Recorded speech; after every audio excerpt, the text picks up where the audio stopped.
ओम गणेशाय नमः। ओम नमः शिवाय। मैं निखिल ज्योतिष आचार्य आप सभी का मेरे चैनल पर पुनः स्वागत करता हूं। आशा करता हूं कि आप सभी स्वस्थ होंगे। महादेव की कृपा आप सभी पर सदैव बनी रहे। वीडियो धनु यानी कि सजिटेरियस के लिए अत्यंत विशेष है, क्योंकि वीडियो है देवगुरु बृहस्पति के वक्री होने के बारे में। देवगुरु बृहस्पति यानी कि जुपिटर 9 अक्टूबर 2024 को वक्री हो रहे हैं और फरवरी 2025 यानी कि अगले साल के फरवरी तक वो वक्री ही रहेंगे। बृहस्पति हर साल में एक बार वक्री होते ही हैं। कोई भी ग्रह वक्री होता है तो वो सूर्य से एक पर्टिकुलर डिग्री पे होता है। वक्री ग्रह हमेशा ही ज्योतिष में एक रिसर्च का टॉपिक रहा है, अनुसंधान का विषय रहा है, विरोधाभास का विषय रहा है और मतभेद का विषय भी रहा है।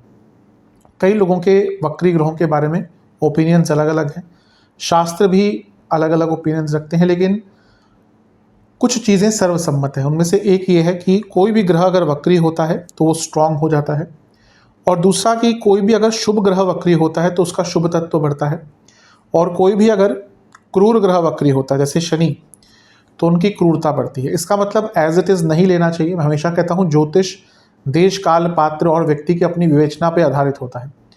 तो यहाँ पर यह नहीं समझना चाहिए कि जो बृहस्पति पूरा ही शुभ प्रभाव देंगे, लेकिन जो बृहस्पति के अपने कुछ शुभ कारकत्व हैं उसमें बढ़ोतरी अवश्य होगी। बृहस्पति सभी के लिए बहुत विशेष ग्रह हैं, लेकिन आपके लिए और भी विशेष है क्योंकि आपके लग्न के स्वामी हैं, और यहाँ पर उनका स्ट्रेंथ इसलिए बढ़ जाता है क्योंकि वक्री ग्रह को चेष्ट बल मिलता है। ज्योतिष में कई प्रकार के बल बताए गए हैं, उनमें से एक होता है षडबल यानी कि 6 प्रकार के बल ग्रहों के, और उन ग्रहों 6 प्रकार के बलों में से एक बल होता है चेष्ट बल। चेष्ट का अर्थ क्या होता है? जैसे हम कहते हैं कि मेरी चेष्टा है कि मुझे ये प्राप्त हो जाए। तो जो प्रेरणा होती है, प्रयत्न होते हैं, प्रोत्साहन होते हैं, बदलाव लाने की जो भावना होती है उसी को चेष्टा कहते हैं। और वक्री ग्रह जैसा हमने कहा कि वो चेष्ट बली होता है, तो उस ग्रह के अंदर बदलाव लाने की सबसे ज़्यादा क्षमता होती है। वक्र मतलब अपने नॉर्मल तरीके से हटकर, सीधा नहीं, वक्र टेढ़ा चलकर, उल्टा चलकर। जैसे हम गणपति जी के लिए बोलते हैं कि वक्रतुंड महाकाय सूर्यकोटि समप्रभ, यानी कि जिनकी सूंड टेढ़ी है, वैसे ही वक्री ग्रह अपने नॉर्मल चाल से हटकर टेढ़ा चलता है और टेढ़ी चाल से ही टेढ़े कामों को सीधा करता है। यानी कि वक्री ग्रह के अंदर बदलाव लाने का, अधूरे कार्यों को पूर्ण करने का थोड़े से अलग तरीकों से ये जो क्षमता होती है वक्री ग्रह के अंदर बहुत ज़्यादा होती है, परिपूर्ण होती है। लेकिन जहाँ वक्री ग्रह संभावनाओं को खोल देते हैं वहीं वो कार्यों में मंदता भी लाते हैं, क्योंकि एक सिग्निफिकेशन है ना उनका कि वो वक्री हो रहे हैं, टेढ़े चल रहे हैं, उल्टे चल रहे हैं, यानी कि मंद हो रहे हैं या मंद गति है उनकी, उल्टी गति है उनकी। तो जहाँ एक और वो संभावनाएं बहुत खोलेंगे वहीं एक और थोड़ी सी मंदता भी लाएंगे, और उस मंदता के कारण भी थोड़ी प्रॉब्लम हो सकती है। तो क्या अच्छा क्या बुरा हो सकता है, सभी चीज़ों की हर बार की तरह विवेचना करने का प्रयत्न करूँगा। यहाँ पर हमने देवगुरु बृहस्पति की बात करी, लेकिन 2 और ग्रह हैं, केतु और शनि, इनका भी प्रभाव है वक्र, और ये दोनों ग्रह मिलकर कुछ भावों पर बृहस्पति के साथ इम्पैक्ट डालेंगे, और वो भाव भी बहुत प्रभावशाली हो जाएंगे। कौन कौन से?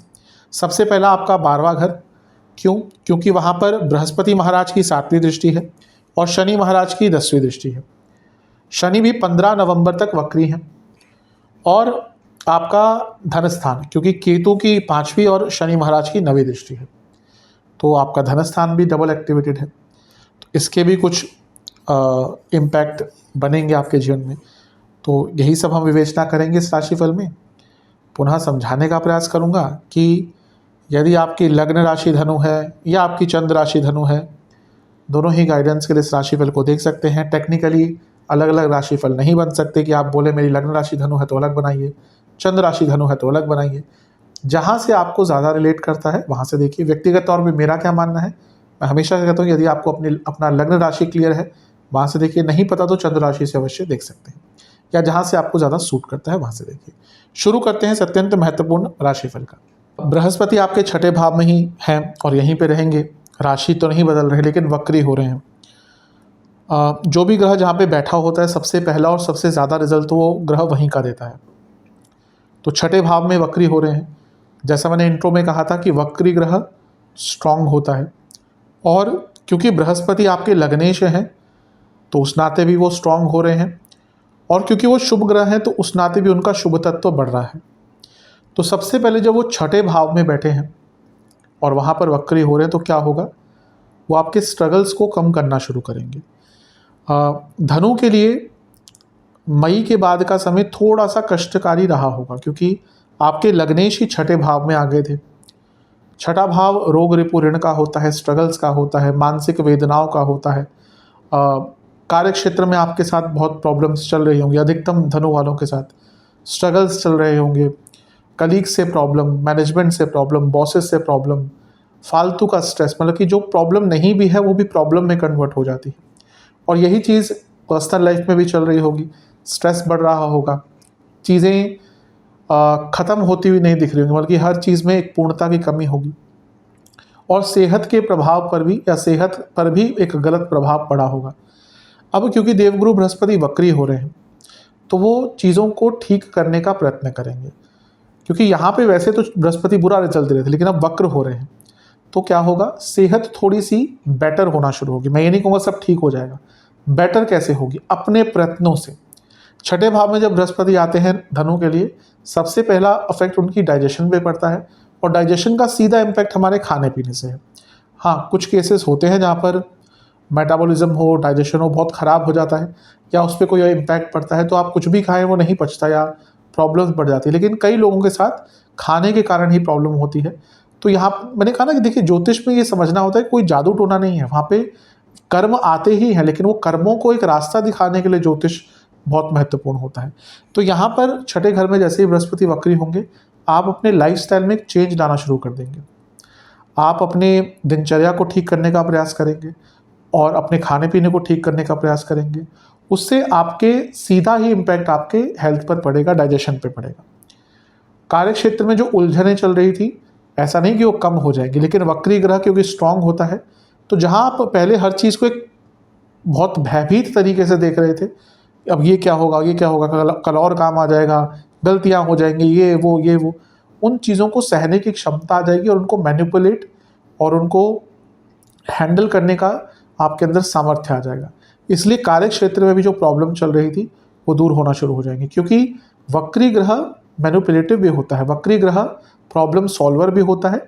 हाँ, अलग तरीके से करेंगे, यानी कि आप कुछ अलग तरीकों से अपनी प्रॉब्लम को सॉल्व करने की कोशिश करेंगे, थोड़ा सा आउट ऑफ द बॉक्स जाएंगे, प्रैक्टिकल रहेंगे और उससे अपने कार्य क्षेत्र में प्रॉब्लम सॉल्व करना शुरू कर देंगे। तो ये वक्री बृहस्पति अवश्य आपको अच्छा प्रभाव देने वाले हैं।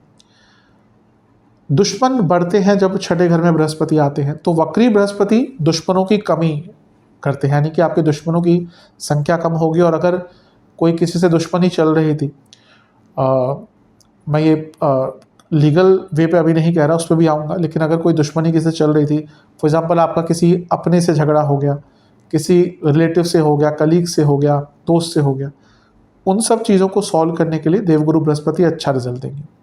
और यही चीज़, क्योंकि छठा भाव लीगल चीज़ों का भी एक स्थान है, तो लीगल कार्यों में भी जो आपकी प्रॉब्लम्स आ रही थी, कार्य अटक रहे थे, वक्री बृहस्पति उनको ठीक करने का आपको अवसर प्रदान करेंगे। तो बहुत अच्छे यहाँ पर वक्री बृहस्पति के प्रभाव दिख रहे हैं। बस ये मानिएगा, मैंने शुरू में क्या कहा था कि वक्री ग्रह मंदता लाते हैं और बृहस्पति आपके लग्न के स्वामी हैं, तो मंदता हर कार्य में एक्सपेक्ट करके चलिएगा कि थोड़ा बहुत डिले तो होगा ही। इसके बाद हम बृहस्पति के स्वामित्व की बात करते हैं। अभी हमने लग्न की बात करी कि वो लग्न के स्वामी हैं। जब वो छठे घर में आ रहे हैं तो आपको बहुत प्रयत्नशील बना देंगे। एक तो वो लग्नेश है और वो चेष्ट बली हो रहे हैं, स्ट्रांग हो रहे हैं। आप खुद देखेंगे आपके अंदर ना एक नई उमंग आ जाएगी, मुझे बदलाव लाने ही हैं, मुझे ये कार्य पूर्ण करना ही है। जो इससे पहले थोड़ी सी लेजीनेस आई हुई थी, क्योंकि अभी शनि भी वक्री हो गए थे, तो जून के बाद तो लेजीनेस बहुत आगे होगी, वो लेजीनेस दूर होना शुरू होगी और आपके जो प्रयत्न है उसमें सफलता आपको मिलनी शुरू होगी। छठा भाव बहुत इंपॉर्टेंट होता है, क्योंकि ये बहुत स्ट्रांग उपचय भाव है और ये अर्थ त्रिकोण भी है, यानी कि आपके कर्म भाव से भाग्य स्थान। तो ये छठा भाव बहुत इंपॉर्टेंट होता है। मैं कई बार बता चुका हूँ, ये अपने आप में राजयोग देने वाला भाव होता है, क्योंकि ये भाग्य स्थान से कर्म भाव का भाग्य स्थान है और भाग्य स्थान का कर्म भाव है। कि खैर नाड़ी ज्योतिष के रूल्स होते हैं, लेकिन ये भाव भी अपने आप में बहुत इंपॉर्टेंट होता है। बृहस्पति का छठे भाव में लग्न के स्वामी का होने के नाते बैठना ये बताता है कि आप कुछ बहुत बड़े डिसीजंस इस कालखंड में लेंगे, जो आपके करियर को स्पेशली और पूरे जीवन को आगे लेके जाने के लिए होगा। छठा भाव क्योंकि मेडिकल प्रोसीजर्स भी दिखाता है एक हद तक, और बृहस्पति संतान के कारक हैं। ये उनके लिए नहीं कहूँगा जो नेचुरल तरीके से कंसीविंग करने चाह रहे हैं, उनके लिए इतना अच्छा समय नहीं है, लेकिन जो अननेचुरल तरीके से कंसीविंग करना चाहते थे, IVF हो या बाकी चीज़ें हो, बहुत प्रोसीजर्स हैं आज की डेट में। सैरोगेसी भी इसमें आ जाता है। अडॉप्शन पर्टिकुलरली यहाँ से नहीं आता, लेकिन सैरोगेसी तो यहाँ से और 8वें भाव से भी आता है। तो अगर आप अननेचुरल तरीके से कंसीविंग करने का प्रयास कर रहे थे, तो आपके लिए समय बहुत अच्छा रहेगा, बहुत श्रेष्ठ रहेगा। तो ये सारी अच्छी चीज़ें हैं। ये ऋण का भाव भी है, तो अगर आपके ऊपर कोई ऋण था वो भी चुकता करने में मदद करेंगे। अभी डिपेंड करता है, बहुत ज़्यादा है तो नहीं शायद हो पाए, लेकिन अगर थोड़ा बहुत ऋण था वो चुक जाएगा। अगर बहुत ज़्यादा भी था और इस समय दशा अंतरदशा चल रही, तो हो सकता है आपका बड़ा ऋण भी चुक जाए। और क्योंकि डेट का हाउस भी होता है और वक्री हो रहे हैं बृहस्पति, अगर आपको कोई डेट चाहिए था, अगर आपको कोई लोन चाहिए था, तो वो भी आपको अच्छे दाम पर यहाँ पर या अच्छे जगह से मिल सकता है। तो ये भी एक अच्छी चीज़ है। यहाँ पे नेगेटिव क्या हो सकता है, शास्त्र कहते हैं कि वक्री ग्रह का छठे भाव में गोचर नेत्र विकार देता है, और स्पेशली बृहस्पति का वक्री होना। कैसे? क्योंकि यहाँ से वो 12वें घर को भी देखेंगे और दूसरे घर को भी देखेंगे, और 12वां भाव और दूसरा भाव दोनों ही नेत्र के लिए देखे जाते हैं। और भी कई चीज़ें होती हैं, लेकिन ये भी देखे जाते हैं। दूसरा भाव राइट आई और 12वां भाव लेफ्ट आई। तो यहाँ पे नेत्र विकार अवश्य आते हैं, नेत्र विकार आने की संभावना बढ़ जाती है। और क्योंकि वक्री बृहस्पति है, तो यहाँ पे प्रत्यक्ष नहीं अप्रत्यक्ष शत्रुओं से बच के रहना है। अप्रत्यक्ष शत्रु कौन से होते हैं? ये भी दो तरह के होते हैं, एक फिजिकल और एक नॉन फिजिकल। फिजिकल कौन से? ऐसे लोग जो आपके सामने तो बहुत अच्छा बनते हैं, लेकिन जहाँ उनको मौका मिलता है आपकी पीठ में खंजर डालते हैं। दूसरा अप्रत्यक्ष नॉन फिजिकल अप्रत्यक्ष शत्रु, यानी कि आपके काम, वासना, इच्छाएं, गुस्सा, क्रोध, ये भी बढ़ सकते हैं। और यहाँ पे गुस्सा बढ़ेगा आपका, क्योंकि बृहस्पति का छठे भाव में होना लग्नेश होने के नाते गुस्सा बढ़ाएगा। और एक और चीज़ जो बढ़ेगी वो है आपका ईगो, अहम बहुत बढ़ेगा। आपके अंदर एक सुपीरियरिटी कॉम्प्लेक्स आ जाएगा, और उसका डायरेक्ट इम्पैक्ट आपकी पर्सनल लाइफ पे रहेगा। कारण क्या है कि सप्तम से 12वें में है, तो मैरिड लाइफ पर इसका थोड़ा बुरा प्रभाव रहेगा। और क्योंकि कुटुंब भाव को भी देखना है, जो वाणी का स्थान भी है, यानी कि आपकी वाणी में अहम झलकेगा, ईगो झलकेगा। आपके अंदर एक फीलिंग आ जाएगी कि मैं दूसरों से बेटर हूँ, और इसके कारण भी थोड़ी सी प्रॉब्लम आ सकती है। तो इन सारी चीज़ों पर ध्यान दीजिएगा। छठा भाव मानसिक वेदना देने के लिए जाना जाता है। तो जब लग्नेश यहाँ पे है, यहाँ पर आप हाइपोथेटिकल सिचुएशन बहुत क्रिएट करेंगे, मतलब कि सब अच्छा भी चल रहा होगा ना, खुद ही कुछ ना कुछ सोच विचार शुरू कर देंगे और अपनी प्रॉब्लम्स को बढ़ाएंगे। तो थोड़ा सा ध्यान दीजिएगा। चौथे घर के स्वामी हैं प्रॉपर्टी का भाव, छठे भाव में वक्री हो गए। अगर कोई प्रॉपर्टी का केस चल रहा था तो म्यूचुअली सॉल्व हो सकता है, या इवन अगर एकदम क्लोज था आपके फैसला आने के, तो हो सकता है जल्दी इसमें फैसला भी आ जाए। और अगर दशा बहुत ही ख़राब है तभी आपके खिलाफ जाएगा, अदरवाइज तो अगर दशा ठीक है तो चीज़ें आपके फेवर में जाने का योग बहुत ज़्यादा है। कंपटीशन के लिए बहुत अच्छा है, क्योंकि छठे भाव में बृहस्पति है जो कॉम्पिटिटिव एग्जाम्स का है, और यहाँ पे स्ट्रांग हो रहे हैं, और बृहस्पति भाग्य के स्वामी भी है। तो कंपटीशन में, कॉम्पिटिटिव एग्जाम में स्टूडेंट्स को मदद मिलेगी। और ये अर्थ त्रिकोण भी है, अगर आपका कोई जॉब इंटरव्यू वगैरह भी पड़ता है यहाँ पर, तो उसमें भी आपको बहुत सहायता प्राप्त होगी। तो बहुत अच्छा यहाँ पे रिजल्ट है। बिजनेस पे भी ठीक ठाक इम्पैक्ट है। बस बिजनेस में क्या होगा ना, पैसा तो बढ़ेगा, लेकिन आपके खर्चे बहुत हो जाएंगे। और स्पेशली अगर आपकी पुरानी मशीनरियाँ हैं, पुराने इक्विपमेंट्स हैं, तो उसमें से कई इक्विपमेंट्स यहाँ पे ख़राब होना शुरू हो जाएंगे। अब जिनके लाखों लाखों करोड़ों की मशीनें आती है और ख़राब हो गई, तो खर्चा तो फिर, अब उनको ठीक कराना भी, तो अगर करोड़ों की मशीन है, लाखों की मशीन है, तो उनको ठीक कराना भी तो अच्छे खासा पैसा जाएगा। तो वो खर्चे यहाँ पे आपके बढ़ सकते हैं। और यहाँ पे बिजनेस जो लोग स्टॉक का करते हैं, स्टॉक मतलब कि जो सामान बहुत जमा करके रखते हैं, जिनके गोडाउन वगैरह है, बहुत केयरफुल रहेगा। स्पेशली अगर फूड प्रोडक्ट्स है या फिर ऐसे प्रोडक्ट्स हैं जो ख़राब हो जाते हैं, फ्रूट्स आदि हैं, तो प्रोडक्ट ख़राब होने के कारण आपका बहुत नुकसान होगा। तो थोड़ा सा अपने स्टोरिंग आदि पर ध्यान देंगे तो अच्छा रहेगा। यहाँ पर बिज़नेस में एक चीज़ अच्छी है कि क्योंकि बृहस्पति सप्तम से 12वें वक्री हो रहे हैं। अगर आपको विदेश से कोई इन्वेस्टमेंट चाहिए थी, क्योंकि 12वें घर को सप्तम से 12वें में है और लग्न से 12वें को देख रहे हैं, अगर आपको विदेश से कोई इन्वेस्टमेंट चाहिए थी तो वहाँ पे आपको लाभ प्राप्त हो सकता है। अब बृहस्पति की दृष्टियों की बात करते हैं। बृहस्पति की 5वीं दृष्टि केतु के साथ 10वें घर पर है। जॉब चेंज के योग तो बनाएंगे। अगर आप जॉब चेंज करना चाह रहे थे, बहुत अच्छे मौके मिल सकते हैं। स्पेशली अगर हो सकता है आप में से कई लोग जॉब चेंज करना चाह रहे हो, इंटरव्यूज़ बहुत दे रहे हो, लेकिन कुछ भी नहीं हो रहा हो। यहाँ पर अचानक से जहाँ पे आप इंटरव्यू दे के रख रहे थे, बात चल रही थी, वहाँ से कोई ऑफर आ सकता है। और क्योंकि केतु भी है, तो अगर आप अपने कार्य क्षेत्र में कुछ स्किल डेवलपमेंट करना चाहते थे, और अगर आप अपने कार्य क्षेत्र में कोई डिपार्टमेंटल चेंज करना चाहते थे, उसके लिए भी अच्छा योग है। और केतु क्योंकि खुद ज्ञान के कारक हैं, बृहस्पति भी ज्ञान के कारक हैं, यहाँ पे आपको ऑन द जॉब बहुत कुछ सीखने को मिलेगा। कई बार ऐसा होता है कि आप 3 साल का डिग्री कोर्स करते हैं, 4 साल का डिग्री कोर्स करते हैं, उसमें जितना नहीं सीखते ना, कभी कभी ऑन द जॉब 1 महीने में सीख जाते हैं। तो ये वो समय होगा जब आपको ऑन द जॉब बहुत कुछ सीखने को मिलेगा, जो आपको जीवन भर काम आ सकता है। मतलब कि नए नए काम करने का अवसर मिलेगा। यहाँ पे बहुत केयरफुल कुछ लोगों को रहना पड़ेगा जिनकी दशा खराब है, क्योंकि केतु और सदैव वक्री रहते हैं, बृहस्पति वक्री हैं। 2 संभावनाएं बनती है। एक, अगर बहुत बुरी इस समय दशा चल रही है तो जॉब जाने के योग भी बन सकते हैं, क्योंकि केतु डिटैचमेंट भी दिखाते हैं, अंत भी दिखाते हैं, और वक्री बृहस्पति हो गए तो वो प्रबलता बढ़ सकती है। ये उनके लिए खासकर होगा जिनकी कंपनी में बुरे हालात चल रहे हैं। दूसरा, आप में से कुछ लोग जिनकी कुंडली में चंद्रमा बहुत वीक है, लग्नेश बहुत वीक है, उनका जॉब छोड़ने का मन करेगा। मैं ब्रेक ले लेता हूँ, मैं छोड़ देता हूँ जॉब, कुछ नई जॉब ढूंढ लूँगा। बहुत केयरफुल रहेगा, क्योंकि ये वक्री ग्रह का भ्रम होता है। कभी कभी लोग होता है, अच्छा खासा करियर चल रहा होता है, फिर सोचते हैं मुझे ब्रेक चाहिए। हाल ही में एक मेरे पास कुंडली आई थी, बहुत अच्छा करियर, तो उनको भी यही लगा, बहुत सालों से काम कर रहे थे, मैं ब्रेक ले लेता हूँ, 6 महीने बाद 8 महीने बाद जॉब कर लूँगा। 1.5 साल हो गए हैं जब से जॉब छोड़ी, तब से जॉब नहीं लग रही। तो यहाँ पर बहुत केयरफुल रहेगा। अचानक से जॉब छोड़ने का प्रयत्न मत कीजिएगा, ये समय निकाल लीजिएगा। हाँ, बहुत अच्छी व्यवस्था है कि छोड़ भी दी तो जीवन भर कोई प्रॉब्लम नहीं होगी, अलग बात है, लेकिन वैसे जॉब छोड़ने से थोड़ा सा अपने आप को दूर रखिएगा। ये कर्म भाव भी है, आपके कर्मों में श्रेष्ठता है, यानी कि आप परफेक्शन, शायद यही सही शब्द होगा। आप देखेंगे आप कई काम जो यहाँ पे करेंगे ना, वो नियर टू परफेक्ट होंगे, श्रेष्ठता रहेगी उसमें, उत्तमता रहेगी उसमें। और कर्म भाव में जब उत्तमता आ रही है, यानी कि जीवन में उत्तमता आ रही है, तो अच्छा है। बृहस्पति की 7वीं दृष्टि का है 12वें घर में, और शनि की दृष्टि भी है। 12वां भाव विदेश का होता है, तो कोई विदेश का कार्य अटक रहा था, वीज़ा का काम अटक गया था, वीज़ा रिजेक्ट हो गया था, ये वो टाइम है, रीअप्लाई करेंगे, किसी की मदद से शायद आपका कार्य दोबारा बन जाए।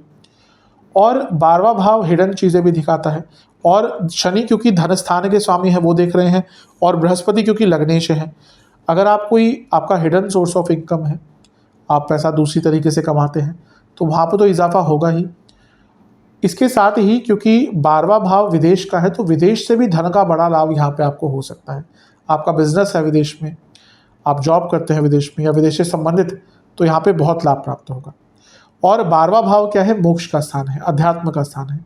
शनि मोक्ष के कारक हैं और अध्यात्म के तो है कारक ही, लेकिन आइसोलेशन के ज़्यादा हम उनको रिलेट करते हैं, आइसोलेशन, क्योंकि अध्यात्म तक जाने के लिए आइसोलेशन होता ही, इसलिए इनडायरेक्टली अध्यात्म के कारक बनते ही हैं। और बृहस्पति खुद जो धर्म के कारक हैं वक्री हो रहे हैं, तो यहाँ पे धर्म और अध्यात्म दोनों में ही आपको लाभ मिलेगा। 12वां स्थान तीर्थ स्थलों का होता है, तो यहाँ पे आपको तीर्थ स्थलों के दर्शन तो कराएंगे, लेकिन ये वक्री बृहस्पति और शनि है, यानी कि पहला आप में से कई लोगों के अचानक से प्लान बनेंगे। जैसे वैसे तो यूजुअली व्यक्ति जाता है तो प्लान करता है, यहाँ पे अचानक रातों रात प्लान बनेंगे आपके कि आप इन जगहों पे जा सकते हैं। और दूसरा, यहाँ पर आपको किसी अलग से तीर्थ स्थल पे जाने का भी अवसर मिलेगा। मतलब कि कभी कभी होता है कि आप अवसर के साथ साथ वहाँ पे आपको कोई व्यक्ति भी मिल सकते हैं, कोई जो आपको ज्ञान दे। कभी कभी होता है जैसे आप काशी जाएं, ज्ञान का भंडार है, मेरे कई एक्सपीरियंसेस है, ज़्यादा शेयर नहीं करूँगा, लेकिन वहाँ पे घाट पे बैठे बैठे ही आपको कितना ज्ञान प्राप्त हो जाता है। कोई साधु मिल गया, कोई अघोरी मिल गया, यही नहीं, वहाँ पे तो बड़े बड़े प्रोफेसर्स हैं, BHU है, वहाँ पे बैठकर, अब आजकल शायद उतना नहीं होता, लेकिन पहले तो घाटों पे बैठ के कितनी चर्चा होती थी। तो यहाँ पे ये संभावना बन जाती है कि आप किसी तीर्थ स्थल पे जाएं और वहाँ पे आपको कोई साधु पुरुष मिल जाए, कोई उत्तम पुरुष मिल जाए, कोई ज्ञानी पुरुष मिल जाए। और कभी कभी ज्ञानी व्यक्ति का सानिध्य मिलता है तो उनकी बातों को सुनना चाहिए, ना कि अपने उनको टोकना चाहिए। कुछ भी अगर आपको बताना चाहते, आप पूछिए अपने सवाल, लेकिन अगर वो आपको कोई कुछ बता रहे हैं तो उसको सुनिए। उसके अगर वो 2 लाइन भी बोलते हैं ना, तो उसके पीछे भी बहुत मतलब निकल सकते हैं। तो यहाँ पर अध्यात्म तो बढ़ेगा ही, किसी गुरुतुल्य व्यक्ति को भी का भी संपर्क में आने का आपका मौका बन जाता है। लेकिन 2 वक्री ग्रह 12वें घर पे, खर्चे तो बहुत बढ़ेंगे, खर्चों पर नियंत्रण रखना पड़ेगा। आपको पता ही नहीं चलेगा कि पैसा कहाँ से आया और कहाँ से गया, तो थोड़ा सा ध्यान दीजिएगा।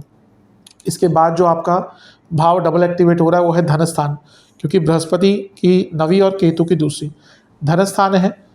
बृहस्पति और केतु जो IT सेक्टर में काम करते हैं, फाइनेंस में, मैनेजमेंट में, teaching, education, coding, computers, computer languages, software, website development, management, human resource, immigration, ये सारे एरियाज़ में आपको बहुत लाभ मिलेगा। और क्योंकि यहाँ पे आपका अर्थ त्रिकोण बहुत एक्टिवेट हो रहा है, जॉब चेंज करने के तो योग है ही, अचानक से बहुत नई रिस्पॉन्सिबिलिटीज़ आ सकती हैं। अगर आपने जॉब चेंज करी तो भी, नहीं करी तो भी, जो आपके करियर को कई गुना तेज़ गति से आगे लेके जा सकती है।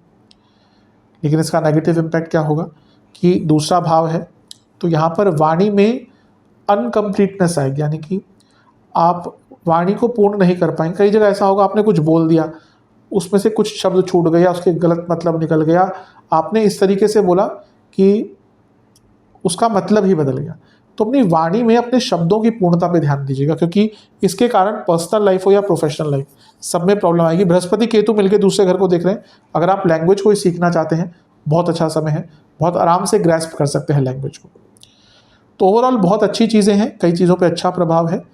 जो भी मैंने नेगेटिव कहा है उनका ध्यान दीजिएगा। सेहत बेटर होगी, लेकिन फिर भी मैं कहूँगा जिन लोगों ने अब तक अपने डाइजेशन पर काम करने की कोशिश नहीं करी, उनको थोड़ा सा ध्यान देना है। और यहाँ पे जब वक्री बृहस्पति होते हैं 6ठे भाव में, थोड़े से इंजरी के योग बन जाते हैं, बड़ी नहीं लेकिन छोटी मोटी इंजरी के योग बन जाते हैं, तो उससे थोड़ा सा बच के रहिएगा। अब उपाय की बात कर लेते हैं। पहली बात तो ये उपाय आप वैसे किसी भी दिन कर सकते हैं, लेकिन अगर किसी गुरुवार यानी कि थर्सडे को करें तो बहुत अच्छा है। और ये उपाय एक बार ही करने हैं। पहला उपाय क्या है कि केले के पेड़ की पूजा करनी है। सबसे पहले जल अर्पण कीजिएगा, नॉर्मल धूप बत्ती कीजिएगा, एक घी का दिया अर्पण कीजिएगा और उसमें एक चुटकी हल्दी की डाल लीजिएगा। ये कर वहाँ पे बैठिएगा थोड़ी देर और ओम शुभ गुणाय नमः मंत्र का आपको 27 बार या 108 बार जाप करना है। दूसरा उपाय, महादेव का गंगा जल से अभिषेक करके, गुलाब के पुष्प अर्पण करके, फलों का भोग लगा के वहाँ पे ही बैठना है आपको महादेव के सामने। एक तिल के तेल का दिया अर्पण करना है और ओम परमात्मने नमः मंत्र का जाप करना है। और तीसरा उपाय क्या है, बृहस्पति ब्राह्मण है, ब्राह्मण का स्वरूप है, तो जो पंडित जी हैं मंदिर में, जहाँ पे भी आप जाते हैं रेगुलरली, उन पंडित जी को, पुरोहित जी को, ब्राह्मण देवता को एक मिठाई का डब्बा और दक्षिणा अर्पण कीजिएगा और उनका आशीर्वाद लेके आइएगा। ब्राह्मण का आशीर्वाद सदैव काम आता है, तो पूरी श्रद्धा से ये उपाय कीजिए, अवश्य आपको लाभ मिलेगा। आशा करता हूँ कि वीडियो काम आएगा। चैनल पर नए हैं, सब्सक्राइब कीजिए, वीडियो को लाइक कीजिए। मिलूंगा आप सभी से अगली वीडियो में, तब तक के लिए ओम नमः शिवाय।